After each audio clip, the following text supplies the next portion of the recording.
Praise the lord. Good morning. ప్రార్థన చేసుకున్నారా? ప్రతిరోజు కూడా మన రోజును ప్రార్థనతో ప్రారంభించాలి. మరి ఈరోజు మీ కొరకు నేను ప్రార్థన చేయాలని ఆశపడుతున్నాను. ప్రార్థించే ముందు దేవుని యొక్క మాటలతో మిమ్మల్ని బలపరచాలనుకుంటున్నాను. అనేక మంది అనుకుంటారు, నేను చేసిన తప్పులకు దేవుడు కూడా నన్ను క్షమించడండి అని అనుకుంటూ ఉంటారు.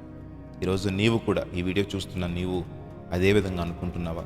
నేను చేసిన తప్పులకు దేవుడు కూడా నన్ను క్షమించడండి, నేను చేసిన పాపములకు నన్ను ఎవరు క్షమించరండి అని నీవు అనుకుంటున్నావా?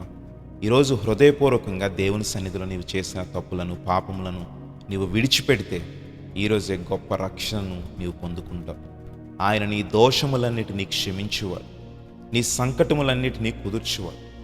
కాబట్టి ఈరోజు నీవు చేసిన ప్రతి పాపము హృదయపూర్వకంగా ఒప్పుకోగలిగితే ఆయన క్షమించుటకు సిద్ధంగా ఉన్నాడు.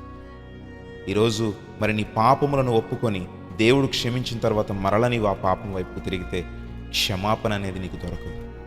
నీవు హృదయపూర్వకంగా ఒప్పుకొని విడిచిపెట్టి మరలా దాని వైపుకు తిరగకుండా దేవునిలో నీవు ఎదగగలిగితే ఆయన క్షమించుటకు, నిన్ను పరిశుద్ధపరచుటకు, నిన్ను ఆశీర్వదించుటకు ఆయన సిద్ధంగా ఉన్నాడు.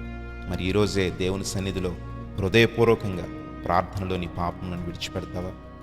నాతో పాటు ఈ ప్రార్థనలో ఏకీభవించండి. మహోన్నతుడా, పరిశుద్ధుడా, ప్రేమ కలిగిన దేవా, ఈరోజు గొప్ప మాటలతో మమ్మల్ని బలపరిచావు. అవును తండ్రి, మేము చేసిన ప్రతి పాపము, మేము చేసిన ప్రతి దోషమును మా చూపులు బట్టి కావచ్చు, మా మాటలు బట్టి కావచ్చు, మేము విన్నదానిని బట్టి కావచ్చు, మా హృదయంలో పుట్టిన చెడు తలంపులను బట్టి కావచ్చు, మా శరీరమును బట్టి కావచ్చు, మా నడవడికను బట్టి కావచ్చు, ఈరోజు ఏ రూపమునైనా కూడా మరి ప్రభువా, మేము నీ మనస్సును గాయపరిచి ఉంటే, నీ నామమునకు అవమానకరంగా జీవించి ఉంటే, ఈరోజు మేము చేసిన ప్రతి తప్పును ఒప్పుకొని విడిచిపెడుతూ ఉండగా ప్రభువా, నీవే మమ్మలను పరిశుద్ధపరచమని అడుగుతూ ఉన్నాం. ప్రభువా, ఈ రోజంతట్లో తలపెట్టిన ప్రతి కార్యమును సఫలీకృతం చేయండి. ప్రభువా, ఎంతమంది బిడ్డలైతే విశ్వాసముతో నీ సన్నిధిలో కన్నీరు విడుస్తూ తమ హృదయములను కుమ్మరిస్తున్నారో ప్రతి ఒక్కరిని దర్శించమని అడుగుతూ ఉన్నాం. ఈ రోజంతట్లో జయ జీవితాన్ని ఇవ్వండి. పాపం మీద జయాన్ని, శోధన మీద జయాన్ని, సాతాను మీద జయాన్ని ఇవ్వండి. ప్రభువా, ఉద్యోగాలకు వెళ్ళే వారిని, వ్యాపారాలు చేయవారిని, నేల పంటల మీద ఆధారపడిన వారిని, తమ వృత్తిని బట్టి తమ జీవనాన్ని సాగిస్తున్న వారిని మీరు దీవించి నీ కృపచేత ఆశీర్వదించమని మహిమ, ఘనత, ప్రభావం నీకు మాత్రమే ఆరోపిస్తాం.